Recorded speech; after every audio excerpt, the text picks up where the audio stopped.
Ukraine's Volodymyr Zelenskyy and US President Donald Trump have both praised the progress made at peace talks at Trump's Mar-a-Lago home in Florida.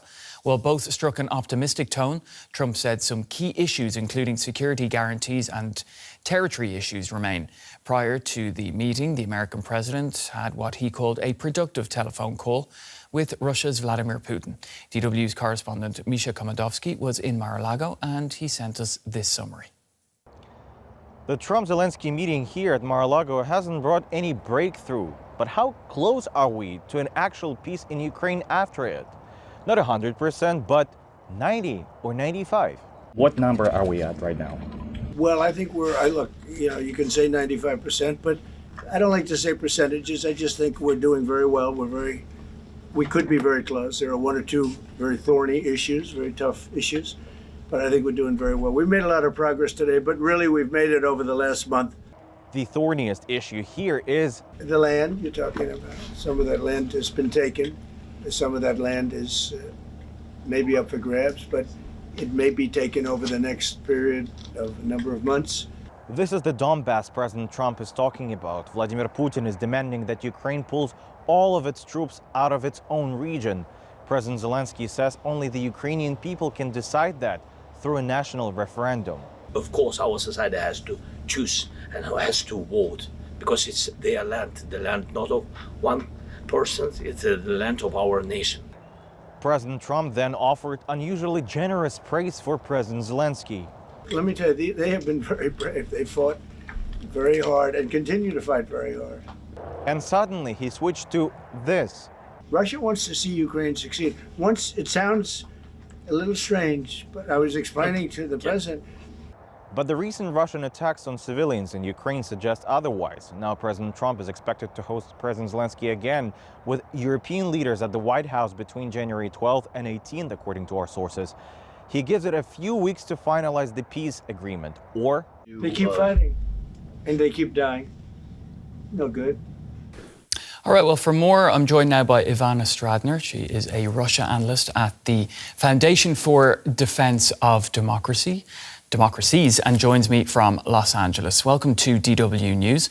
Ivana, there's a lot of talk about progress in Mar-a-Lago. Do you think it's realistic that 90% of a peace agreement has already been negotiated? Well, it could be negotiated even 100%. In the end of the day, it doesn't matter if Russia declines any offer. And if history is any indication, as someone who has been following negotiations for months, I doubt that Putin would easily say yes to that. As a matter of fact, even Russian Ministry of Foreign Affairs stated that they will not sign such an agreement anytime soon, which tells us really all we need to know. So this is a step in the right direction, of course, any talks and any further development negotiations. But as I mentioned, it takes two parties to agree. And Putin has been candid about his desire to completely subjugate Ukraine. And just yesterday's attack on Kyiv tells us all we need to know about Russia's efforts to end this war. Well, one, of course, the big sticking points, and there's a lot of controversy about this, is potential territorial concessions by Ukraine to Russia. How can a solution ever be found to this issue, Ivana?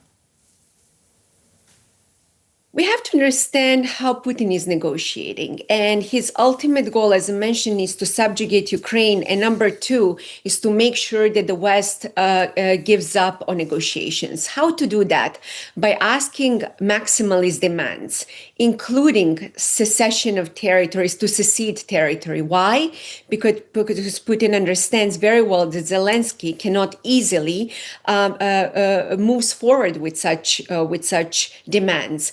My worry is it's not only what's happening with Donbass, but also in large part what's happening with nuclear power plants, Zaporizhzhia. So that's the part where we need to also pay attention to, because it's very important for geopolitical stance how Russia has been using that as a blackmail.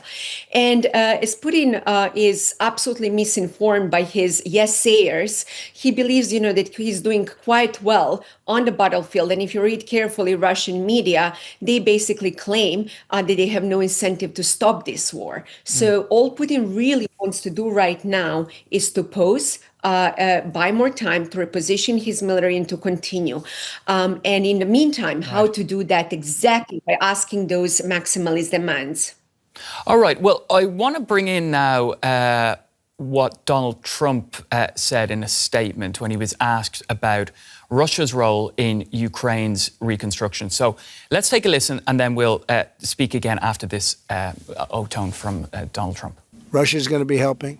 Russia wants to see Ukraine succeed. Once, it sounds a little strange, but I was explaining to the president, President Putin was very generous in his feeling toward Ukraine succeeding, including supplying energy, electricity, and other things at very low prices.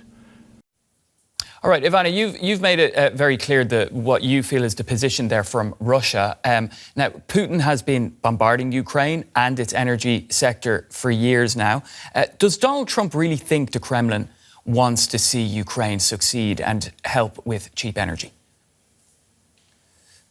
You know, in negotiations, sometimes words are very cheap. So whether President Trump genuinely believes that Putin is the good guy who wants to help Ukraine or not, I cannot say that. But I will tell you one thing, which is that this is literally saying that we should allow fox to guard the hen house.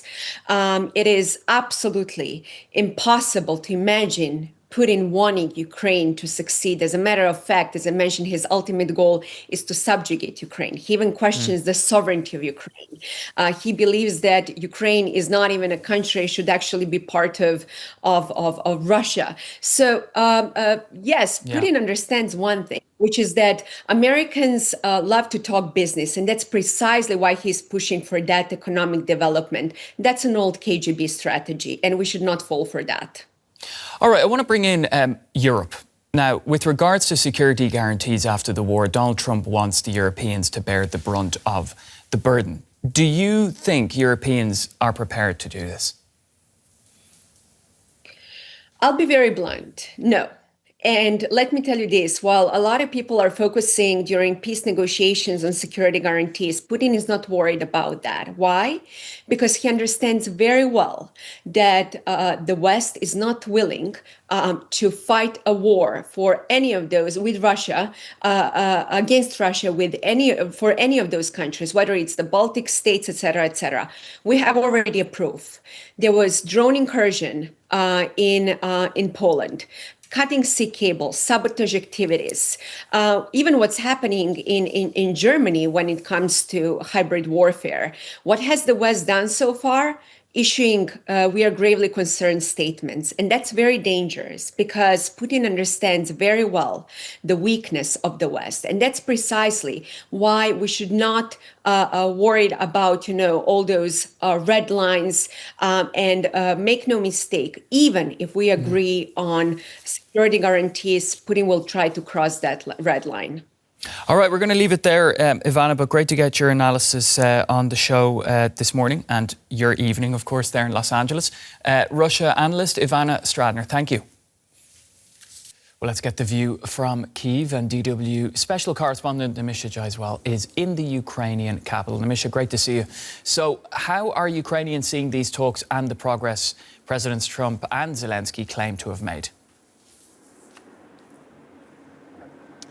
Well, Pablo, over here, there's no big surprise that no big announcements were made. It can be seen as a silver lining that Trump and Zelenskyy spent 2.5 hours in one room negotiating and came out smiling. But what raises concerns here really is the way in which Trump keeps repeating the talking points of the Kremlin, of Moscow, of Putin. He was asked about the massive attacks that Ukraine has been seeing very recently over here in Kyiv as well. He said both sides are carrying out attacks. He was asked about reconstruction. We just heard him there say that Putin is very interested in Ukraine succeeding. He was asked about a ceasefire.